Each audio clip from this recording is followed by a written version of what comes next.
नया लेख गुरुदेव का आया है जो 5 मार्च सन 1988 का लिखा हुआ है। आप कैलकुलेट करो कि 1988 से लेकर सन 2025 तक कितने वर्ष बीत गए। और मैं आज भंवर सिंह जी से बात करते हुए आ रहा था तो मैंने उनसे यही कहा कि ये जब लेख लिखा गया होगा तो उस समय गुरुदेव के कोई कुल मिलाकर के 15-20 शिष्य रहे होंगे। पर जो बात गुरुदेव ने इस लेख में लिखी है वो सार्वभौमिक रूप से आज भी उतनी सत्य है जितनी उस समय लिखते समय थी। तो जो सत्य का उद्घाटन गुरुदेव के अंदर हो गया वही शब्द गुरुदेव की इस लेखनी में प्रसारित हो गए और आज लाखों करोड़ों लोगों को सार्वभौमिक रूप से यूनिवर्सल तरीके से ये सब कुछ हो रहा है जिसकी बात गुरुदेव ने कही है। और संयोग देखो, ये संयोग नहीं है वैसे तो, लेकिन ये ऐसी चीज कर दी गुरुदेव ने कि अपने लेख के में कही गई बातों की पुष्टि करवाने के लिए गुरु भाई बहनों के अनुभव इस कदर इस तरह से अलाइन किए गए हैं। गुरु भाई बहनों को क्या पता आज कौन सा लेख पढ़ने वालों, लेकिन गुरुदेव को तो सब पता है।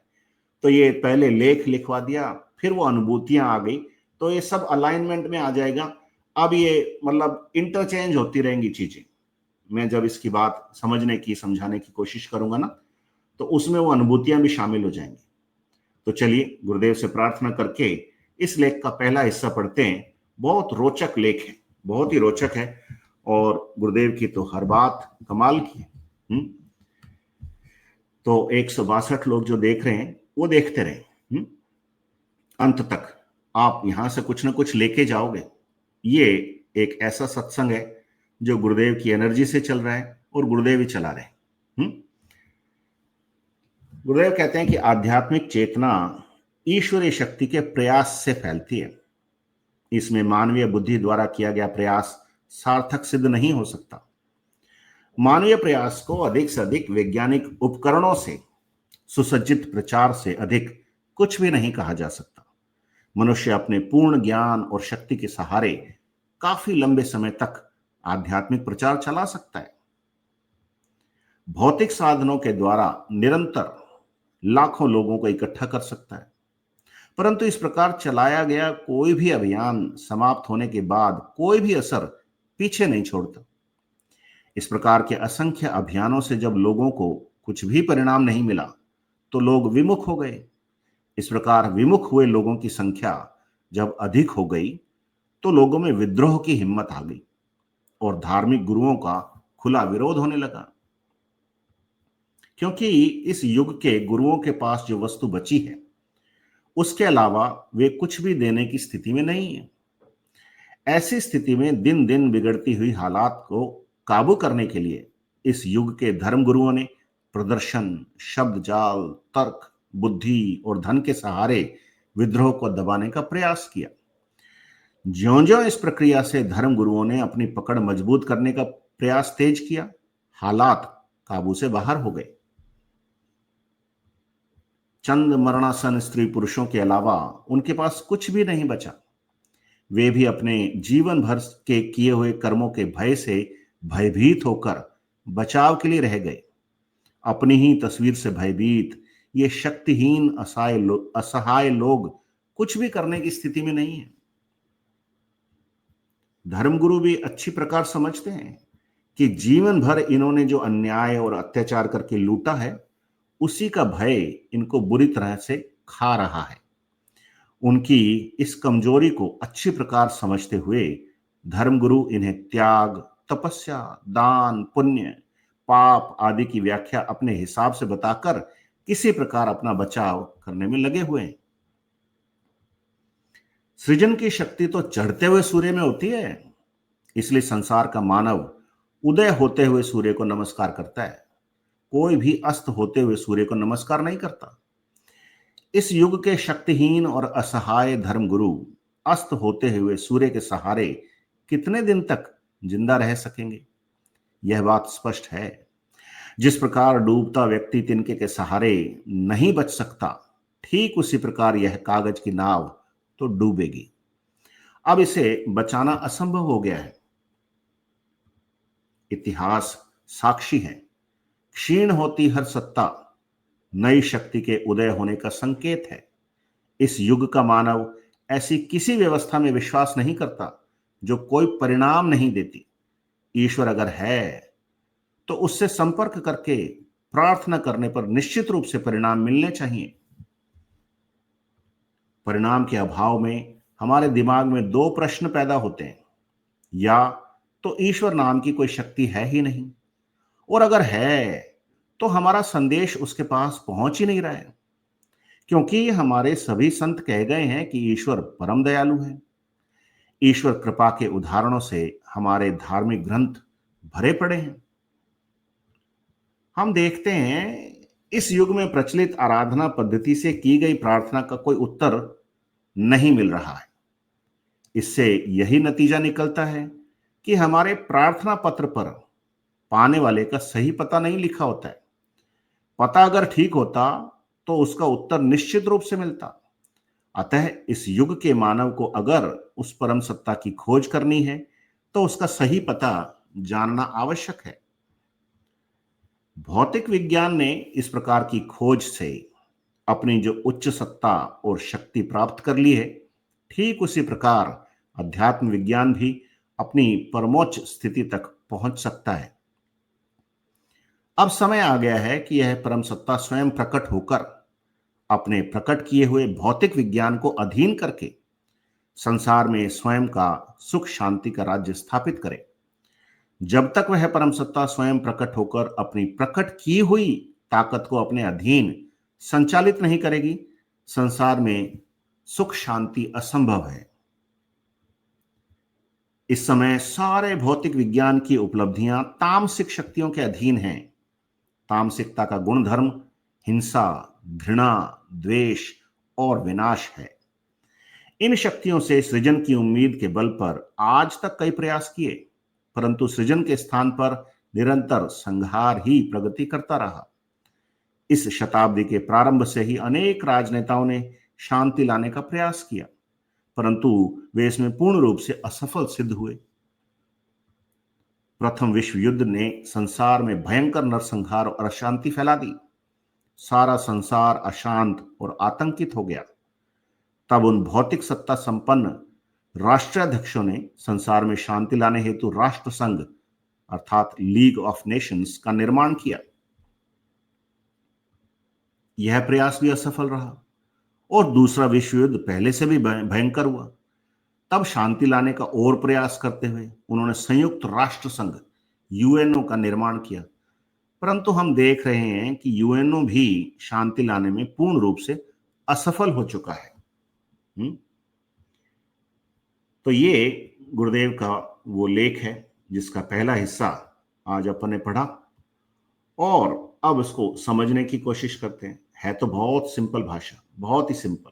अगर इसको भी कोई नहीं समझ पाए तो फिर भाई क्या करें। लेकिन गुरुदेव ने हर प्राणी को समझाने के हिसाब से इसको सिंपल रखा, बहुत साधारण भाषा में इसको समझाया है। अब कोशिश करते हैं जितना हमारे समझ में आए। तो एक एक स्लाइड को देखते हैं। 165 लोग जो अभी देख रहे हैं ना, 170 लोग, आप सबके अंदर विराजमान उसी परम सत्ता को प्रणाम है जिसका सही एड्रेस गुरुदेव बताने वाले हैं, और उससे बिल्कुल आपकी प्रार्थना एग्जैक्ट वहीं तक पहुंचेगी। जीपीएस लोकेशन होती है ना एग्जैक्ट वाली, वैसे टाइप से पहुंचेगी, और आज ही पहुंचेगी, देर नहीं लगेगी। बस आप सच्चे मन से प्रार्थना करना, ईश्वर का सही एड्रेस गुरुदेव बता देंगे। तो गुरुदेव की जो हर बात है वो बड़ी जबरदस्त है। पहला स्टेटमेंट ये कहता है कि आध्यात्मिक चेतना, स्पिरिचुअल जो अवेयरनेस है, एनलाइटनमेंट है, अवेकनिंग है, वो ईश्वरीय शक्ति के प्रयास से फैलती है। अगर ईश्वर की शक्ति उसमें शामिल नहीं हो तो बुद्धि के प्रयास सार्थक नहीं होते। आप बुद्धि के प्रयास से ज्यादा ये कर लोगे कि बढ़िया सा एक माइक रख लोगे, अच्छा सा एक स्टूडियो बना लोगे, 2-4 अच्छे वोकेबलरी वाले आप जुमले गढ़ लोगे, इससे ज्यादा कुछ नहीं। और एक इंसान अपने ज्ञान के बल पे, पूर्ण ज्ञान और शक्ति के बल पे कितने दिन तक आध्यात्मिक प्रचार कर सकता है। खूब बाबे है ना मार्केट में, आप देख रहे हो, और बेचारों का जितना सीमित ज्ञान है लेकिन उनके पीछे पैसे वालों का हाथ है। तो चैनल पे चैनल बनवाए जा रहे हैं और प्रमोशन पे प्रमोशन किए जा रहे हैं, मोनेटाइज पे मोनेटाइज किया जा रहा है। पर क्या उससे भारत में शांति होगी? दुनिया तो छोड़ो, सब जगह यही चल रहा है, शांति हुई क्या? अब गुरुदेव ने एक बड़ा पुराना एक उदाहरण दिया, आज याद भी आया, मैं बताता हूं कि वो एक स्वास्थ्य मंत्री थे अंबुमणि रामदास। उनको गुरुजी ने ये भेजा कि एड्स और कैंसर ठीक हो जाते हैं, एड्स पेशेंट्स ठीक हुए, उनकी लिस्ट भेजी, ये भेजा वो भेजा। तो दिल्ली में कोई मिला उनको जो मिनिस्ट्री में काम करता था, तो गुरुजी ने उससे पूछा, अरे क्या है, मतलब क्या चक्कर है? तो उसने एक बात कही कि गुरुजी ये जो फार्मेसियां हैं, दवाई बनाने वाली कंपनियां ना, ये करोड़ों रुपया रिश्वत देती हैं, आपके पास है क्या चवन्नी देने के लिए? तो गुरुजी ने कहा, भाई मेरे पास तो नहीं। तो पैसे से ये होता नहीं है, और लोग सोचते हैं पैसे के बगैर होता नहीं। गुरुदेव ने बिना पैसे के, कोई ऐसी करोड़ों लाखों रुपए नहीं थे उनके पास, लेकिन जिन तक ये संदेश जाना था ना, उन तक ये पहुंचा। माया ने कभी गुरुदेव का रास्ता रोकने की हिम्मत नहीं की। सफल गुरुदेव ही रहे और हम भी रहेंगे, क्योंकि इसमें गुरु की शक्ति काम करती है, ईश्वरीय शक्ति से ये फैलता है। ये बात मेरे समझ में आई। तो भौतिक साधनों के भरोसे रह करके आप इकट्ठा तो कर सकते हो लाखों लोगों को, पर उसके बाद क्या होता है? कोई असर होता नहीं। तो जब परिणाम नहीं मिलता तो क्या होता है? फिर लोग कह देते हैं तो झूठा बाबा है, कुछ नहीं, फर्जी है, सब है। अब गुरुजी के बारे में बहुत लोग कहते होंगे, लेकिन जब उनको समझाते हैं कि भैया ये सच में होता है, और वो पंजाबी वाला पॉडकास्ट हुआ ना, उसमें कई लोगों ने लिखा, यार ऐसी गप्पे मार रहा है तो किस किस को पकड़ के ले आते हो आप, ऐसा लिखा, पंजाबी में लिखा, मैंने अनुवाद पढ़ा, थोड़ी बहुत पंजाबी में पढ़ भी लेता हूं तो मेरे को समझ में आया।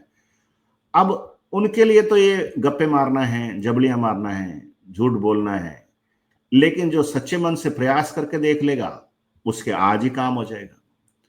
तो ईश्वरीय शक्ति काम कर रही है ना हमारे साथ भी। अब जो नहीं सुधरेगा, वो तो रावण भी नहीं सुधरा, दुर्योधन भी नहीं सुधरा, कंस भी नहीं सुधरा, और हिरण्यकश्यप भी नहीं सुधरा। तो वो सुधरने वाले ही आएंगे, बस ऐसा समझो। पर जब विमुख हो जाते हैं तो धार्मिक गुरुओं के खिलाफ खुला विरोध करते हैं। अब गुरुजी के खिलाफ तो नहीं कर सकते, क्योंकि गुरुजी तो प्रैक्टिकल दिखा रहे हैं कि लो बेटा करके देख लो, अभी हो जाएगा। और गुरुदेव ने तो यही चैलेंज देकर के पूरी दुनिया के सामने रख दिया कि ये योग है, इसके माध्यम से भारत उठ रहा है, और भारत इसी योग के माध्यम से विश्व गुरु बनेगा, पूरी दुनिया मानेगी। आज दिख रहा है कि नहीं मान रहे, भारत में नहीं मान रहे, लेकिन अब आने वाले समय में पूरी दुनिया इसी योग को करेगी। तो उसमें ईश्वरीय शक्ति है और कोई विरोध भी नहीं करेगा। अब जो बेचारे अपनी दुकानें चला रहे हैं, वो यही शब्द जाल, तर्क, बुद्धि, धन, इसी के सहारे चल रहा है। अब वो बेचारे दबाने की भी कोशिश करते हैं। कई जो वैज्ञानिक सोच के लोग हैं, ये जैसे कई बाबे होते हैं ना, जैसे जादू टोना से दिखाते हैं कि आप ऐसे दूर बैठे ही आप नारियल पे फूंक मारोगे और नारियल में आग लग जाएगी, ये है वो है। तो वैज्ञानिक भी बेचारे कहते हैं कि यार ये दूर रख दिया हमने नारियल, उसमें एक केमिकल पहले डाल दिया जो दिखता नहीं है, और वो मॉइस्चर होता है हवा का, उससे इतने सेकंड के अंदर आग लग जाएगी अपने आप, बिना कोई झाड़ फूक किए। तो ऐसे लोग जब विरोध करते हैं तो ये भी अपना मतलब मजबूत करने की कोशिश करते हैं पक्ष। तो ये बिना बात की लड़ाई चल रही, ऐसी चलती रहती है, क्या करें।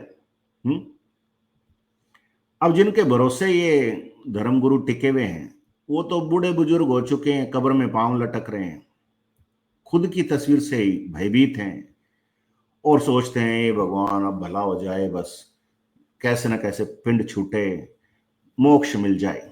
सारे मतलब आप 70-80% लोगों को, जो बुजुर्ग है ना, उनसे आप सर्वे कर लो, 100 के 100 लोग से करोगे ना, तो 70-80% यही कहेंगे कि हाँ हमारी कामना मोक्ष की है।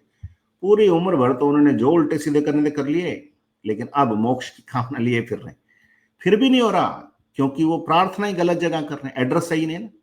तो गुरुदेव सही एड्रेस बताएंगे, उम्र का कोई इसमें चक्कर नहीं है, अंदर से जुड़ने की बात। तो अन्याय और अत्याचार करके लूट रहे हैं तथाकथित धर्म गुरु। धर्म तो धारण करने की चीज है ना, ये तो लूटने की चीज बना ली इन्होंने। अब वो जो लोग जिस कैटेगरी के आते हैं उनको कहते हैं हाँ त्याग करो, तपस्या करो, दान पुण्य करो, पाप लग रहा है, ये सब तो पैसा धरवाने के तरीके हैं ये। और गुरुजी ने कहा कि इसमें मेरी एक अगरबत्ती की सीख नहीं लगी है तो मैं आपसे क्या ले सकता हूं। कोई गुरु कुछ लेता देता नहीं है। क्या तो ठीक है, मैं तो कहता हूं कि भाई जो मुझ में है परिवर्तन वो आप सब में आ सकता है, सब्जेक्ट टू आप सरेंडर करो, गुरु के प्रति सद्भाव से नमस्कार करो। तो बस नमस्कार ही चाहिए, बाकी पैसा वैसा गुरुदेव को नहीं चाहिए। गुरुदेव अब भौतिक शरीर में है भी नहीं, लेकिन उनकी तस्वीर अजर अमर है, ये प्रमाण आपको आज ही मिल जाएगा। तो ये जो दुकानें चल रही है बंद हो जाएंगी थोड़े दिन में, अपने आप ही हो जाएगी। अब जो युवा पीढ़ी है जिसके ऊपर गुरुदेव पूरा अपना भरोसा रखते हैं, और ज्यादातर गुरुदेव के 90% जो शिष्य हैं वो युवा पीढ़ी के लोग हैं। 10% डोकरे आ जाते हैं, पर वो तो बेचारे मोक्ष की प्रार्थना लेके आते हैं, निराश वो भी नहीं होते, उनको भी वही चमत्कार दिखता है, वही परिणाम दिखता है। ये तो मानव जाति में होने वाला ड्यू विकास है जो गुरुदेव सबको बांट रहे हैं। हम उनके गुरु का आदेश था इसलिए बांट रहे हैं। तो चढ़ते सूरज को सब नमस्कार करते हैं, डूबते सूरज को कोई नहीं, और डूबते को तिनके का सहारा भी नहीं है। तो जिस कागज की नाव में ये चल रहे हैं वो तो डूबेगी, अब इसका बचना असंभव है। अब बिना प्रमाण के आप बोले जा रहे हो, प्रवचन दिए जा रहे हो, मैं कह दूं ना कि चल ब्रह्मा जी को बुला के दिखा दे मेरे सामने, मैं मान जाऊं ब्रह्मा जी होते हैं, तो वो वेदों से पढ़ देंगे, शास्त्रों से पढ़ देंगे, कर देंगे, संस्कृत बोल देंगे, अच्छे अच्छे श्लोक बोल देंगे, लेकिन ब्रह्मा जी को हाजिर नहीं कर सकते। एक आत्मा को हाजिर नहीं कर सकते, ब्रह्मा जी छोड़ो। तो ऐसी हालत में क्या होगा, फिर इनका बचना असंभव है। यहां तो ये प्रत्यक्षानुभूति का खेल है सारा। आपको अब जो दिखेगा ना, अगले वाले हिस्से में पढ़ूंगा मैं, गुरुदेव की बात बड़ी जोरदार है। गुरुदेव कहते हैं ब्रह्मा विष्णु महेश तक की प्रत्यक्षानुभूति हो रही है साधकों को, कोई नई बात नहीं है। तो आज वही अनुभूतियां आपको सुनाएंगे। अब जैसे सत्ता क्षीण होती है तो नई सत्ता का उदय होता है। आज आप क्यों विश्वास करोगे जिस चीज में कोई परिणाम नहीं मिलता। मैं आपको कह दूं, आप ये मंत्र जपते रहो, आपकी कुंडलिनी नहीं जागे, कोई योग नहीं हो, तो आप क्यों विश्वास करोगे भाई। अब यहां तो बिना मंत्र जपे ही सिर्फ तस्वीर का ध्यान करने से हो गया। आज मैं आते समय अपने चार्टर्ड अकाउंटेंट के पास रुका, मेरे को कुछ पेपर साइन करने थे, तो उसके यहाँ 2 नए लड़के रखे उन्होंने, वो कर रहे होंगे आर्टिकलशिप बोलते हैं उसको, सीए बन जाएंगे मतलब वो। तो दोनों छोरों को मैंने देखा, मतलब थके हुए से लग रहे थे। तो मेरे सीए ने कहा कि धर्मेंद्र जी इनको ही आप गुरुजी वाला करवाओ अभी। तो वहां 10 मिनट उनको करवाया। अब मैंने उनको सिर्फ इतना सा कह दिया कि ये गुरुजी की फोटो है, ये देख लेना 1 मिनट, और जिस भगवान को मानते हो ना आप उसका नाम जपना आंख बंद करके 10 मिनट। तो 2 लड़के बैठे थे, एक आगे झुक गया, और 10 मिनट बाद उसकी आंख खुल गई। 10 मिनट का बोल के बैठे। तो मैंने उनसे पूछा भाई क्यों आगे झुके, कि मेरे को नहीं पता, अपने आप हो गया। तो मैंने कहा तेरी कुंडलिनी जागृत हो गई और तीसरा नेत्र खुल गया। तो ये प्रैक्टिकल है जो गुरुदेव दे रहे हैं ना, इसलिए लोग मानेंगे। आजकल कोई प्रैक्टिकल देने वाला है नहीं, झांसे देने वाले सब है, खूब बड़े बड़े झांसे, इतनी इतनी हवाई बातें कर देंगे कि हमको डिक्शनरियां खोजनी पड़ेंगी कि बाबा जी क्या कह के चलेंगे। यहां बाबा जी आपके अंदर बैठे, और गुरुदेव ने जो रास्ता बताया है, जीपीएस लोकेशन बताया, उससे आपको भगवान जरूर मिलेगा। वो भगवान की जो शक्ति है ना, उसके माध्यम से ही भगवान तक पहुंचा जा सकता है, डायरेक्टली नहीं पहुंचा जा सकता। गुरु के माध्यम से वो शक्ति जागृत होती है, ये करेक्ट प्रोसेस है। बिना गुरु के गोविंद मिल ही नहीं सकता। जो लोग कहते मिल गया, उनको गोविंद नहीं मिला होगा, गोविंदा ही मिला होगा। कोई बात नहीं। तो परिणाम का अभाव होता है, तो 2 ही सवाल आते हैं कि यार है भी कि नहीं है। अगर है तो उसके पास पहुंचने का तरीका, हमारा मैसेज क्यों नहीं पहुंच रहा। भाई हम ईमेल भी डालते हैं, ईमेल एड्रेस गलत होता है तो बाउंस बैक आ जाता है ना, पोस्ट मास्टर जनरल होता है उसको, उससे बाउंस बैक आता है कि email not found, address is incorrect, address गलत है। या हम किसी को व्हाट्सएप करते हैं, कॉल करते हैं, तो कह देता है ये नंबर अस्तित्व में नहीं है। अब ऐसा सब कुछ हो जाए ना, जो लोग आराधनाएं कर रहे हैं, अलग अलग देवी देवताओं की कर रहे हैं, सब चीजों की कर रहे हैं, कोई पत्थर पूज रहा है, कोई कुछ पूज रहा है, वहां से भी अगर अंदर से जवाब आ जाए ना कि ये फोन नंबर अस्तित्व में नहीं है, यह सत्ता अस्तित्व में नहीं है, ऐसा कुछ हो जाए, तो लोगों को विश्वास हो कि हाँ रिस्पॉन्स तो आ रहा है, लेकिन ऐसा भी नहीं आ रहा और माथा टेके जा रहे हैं, टेके जा रहे हैं। वो एक गजल का शेर है कि इतना मत चाहो उसे, वो बेवफा हो जाएगा, पूजते रहोगे पत्थर को तो वो खुदा हो जाएगा, ऐसे करके कुछ। तो यहां तो खुदा आपके अंदर है भाई, वही आपको मिलेगा और यकीनन मिलेगा, क्योंकि ईश्वर परम दयालु है ना। उसकी परम दयालुता के करोड़ों उदाहरण आपको सुनने को मिल जाएंगे। और आप तो आजकल शाम को देख भी रहे हो, वो कोमल गुरु बहन की आज की जो अनुभूति है, कल की अनुभूति है, दोनों मिला के देख लो। अगर ईश्वर अंदर नहीं होता तो इतनी बड़ी बड़ी तामसिक शक्तियां कैसे ताबे में आ जाती। तो ये होगा, अब इसको कोई रोक नहीं सकता है? जो प्रचलित आराधनाएं पद्धतियां हैं उनसे तो भाई रिजल्ट नहीं मिल रहा, तो कैसे? तामसिक वालों का तो मिल रहा है, आप तंत्र मंत्र करवा लो तो तुरंत रिजल्ट आ जाएगा। लेकिन तंत्र जो है, जो भी करता है करवाता है, उसका जीवन व्यर्थ ही होता है। वो मतलब उसने जीवन में मौका गंवा दिया ईश्वर को पाने का, मोक्ष पाने का। तो ये एक सच्चाई है। तो अगर ईश्वर को पाना है, परम सत्ता की प्रत्यक्ष अनुभूति करनी है, तो फिर गुरुदेव का दिया हुआ मंत्र जपो, उससे पार पड़ जाएगी। भौतिक विज्ञान तरक्की कर रहा है, लेकिन गुरुजी ने पिछले लेख में भी कहा कि भैया ये जो भौतिक विज्ञान आपको दिख रहा है ना, इसके पिताजी हैं अध्यात्म विज्ञान। जब तक वो बेटा बाप के कब्जे में नहीं आ जाएगा, तब तक दुनिया में शांति हो नहीं सकती। अब क्यों? क्योंकि बेटा बदमाश हो गया, बेटा गुंडों के हाथ पड़ गया। यही तो कह रहे हैं गुरुजी, बेटा गुंडों के हाथ पड़ा हुआ है, तामसिकताओं ने कब्जा कर रखा है। उनका गुण धर्म क्या है? हिंसा, घृणा, द्वेष, विनाश, यही है। अब आप इनसे ही उम्मीद कर लो कि इससे सृजन हो जाएगा, वो हो जाएगा, पर ये तो संहार करने के लिए पैदा हुए हैं। और दुनिया ने देखा कि पहले विश्व युद्ध में क्या हुआ, फिर दूसरे विश्व युद्ध में क्या हुआ, और रिजल्ट क्या रहा। ये बात गुरुदेव समझा रहे हैं। पर एक उदाहरण यहां पे जरूर मैं देना चाहूंगा। भौतिक विज्ञान में नियम है ना, लॉ ऑफ अट्रैक्शन, फिजिक्स के लॉ, सब तरह के लॉ, ग्रेविटी का लॉ है, एक अल्बर्ट आइंस्टीन की थ्योरी है, थ्योरी ऑफ रिलेटिविटी है, ऐसी खूब थ्योरियां हैं। अब एक थ्योरी यह है कि हम इस पृथ्वी को छोड़ करके ऊपर नहीं उठ सकते, क्योंकि पृथ्वी का गुरुत्वाकर्षण हमें अपनी ओर आकर्षित करता है। इसलिए सेब टपकेगा या बेर भी टपकेगा तो नीचे ही गिरेगा, हवा में लटकेगा नहीं और ऊपर नहीं चढ़ेगा। ठीक इसी प्रकार हम बैठे नीचे और हम चाहें कि हम 1.5-2 फुट ऊपर उठ जाएं, तो ये तो भौतिक विज्ञान के नियमों के खिलाफ हो गया, विरुद्ध हो गया। आज तक कोई नहीं हुआ। लेकिन गुरुदेव की एक शिष्या है, 9 साल की बच्ची थी ना, मनेश्वर नाम की टीटी थी, उनकी बेटी थी, वो जमीन से 1.5 फुट ऊपर उठ जाती थी। तो गुरुदेव भी उसका मजा लेते कि भाई देखो भौतिक विज्ञान का नियम फेल हो गया, बुलाओ आइंस्टीन को, न्यूटन को बुलाओ, उनकी गुरुत्वाकर्षण की थ्योरी का क्या हुआ। तो तात्पर्य यह है कि जब घी सीधी उंगली से नहीं निकलता तो टेढ़ी उंगली से निकालना पड़ता है। बेटा सीधा बाप के मतलब कहे में नहीं चलता है, तो फिर इस तरह की चीजें होंगी।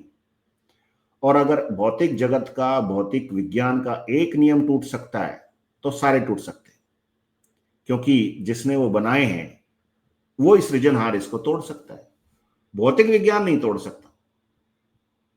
समझ में आई बात? ये थोड़ी सी गंभीर बात है और संदर्भ के बिना समझ में नहीं आती। तो वो बच्ची 1.5 फुट ऊपर उठ जाती थी जमीन से, फिजिकल बॉडी उठती थी। सटल बॉडी में तो चलो अपन कहते हैं हम यहां ट्रेवल कराए, वहां ट्रेवल कराए, कोई व्हाइट हाउस तक जाए या, लेकिन फिजिकल बॉडी उठ जाए जमीन से 1.5-2 फुट ऊपर, ये आश्चर्य की बात है, और बिना कोई एंटी ग्रेविटेशनल फोर्स लगाए हुए उठ जाए। तो ये जो अध्यात्म विज्ञान है ना, जो भौतिक विज्ञान के पिताजी हैं, उनका किया धरा है ये, तो वो ये सब करने में समर्थ है। तो इसलिए वो स्थायी शांति तभी आएगी जब अंदर शांति आएगी। और जब ये भौतिक विज्ञान अध्यात्म विज्ञान के अधीन हो जाएगा तो फिर तो ना तो हिंसा होगी, ना घृणा होगी, ना द्वेष होगा, ना विनाश होगा। अब इंटरनेट इतना फैल गया कि हम अपने घर वालों से बात करने में समर्थ नहीं है, लेकिन ऑनलाइन चैटिंग सारों से कर लेंगे। है कोई कुछ कहता तो उसको तो तुरंत जवाब दे देंगे। बीवी बगल में बोल रही है कल सुबह जल्दी उठना है, पंखे साफ करने हैं, ये करना वो करना, उसकी बात पे ध्यान नहीं जाता। बेटे से बात नहीं हो पाती, ऐसा होता है ना। तो ये मतलब क्या कर रहा है ये। अब गुरुजी ने एक तरीका निकाला कि इसी इंटरनेट का इस्तेमाल करो और इसी दर्शन का प्रचार करो, फोकट में हो जाता नहीं, तो पैसा भी नहीं लगता। तो जब ऐसे होने लगेगा ना, तो फिर भौतिक विज्ञान के भी जो ये तमोगुण छाया हुआ है, तमोगुण के कब्जे में ना, वो सब उससे छुटकारा मिलेगा। और आत्माएं चैट पे ही जैसे लिख देती है ना, धर्मेंद्र जी मेरी मुक्ति करवा दो, वैसे होने लगेगा। फिर किसी शमशान घाट जाने की जरूरत नहीं पड़ेगी, गया जी जाने की जरूरत नहीं पड़ेगी, सारे कर्मकांड सब अपने आप बंद हो जाएंगे, प्रमाण मिले तब। तो मेरे तो इतनी बात समझ में आई। 201 लोग जो देख रहे हैं ना, आप चाहो तो मुझे निश्चित तौर पे पागल भी कह सकते हो, और आप चाहो तो कह दो कि मैं गुरुदेव के प्रेम में पागल हूं। चलिए, तो ये आज का रहा सेशन, गुरुदेव का लेख। अब आगे की बात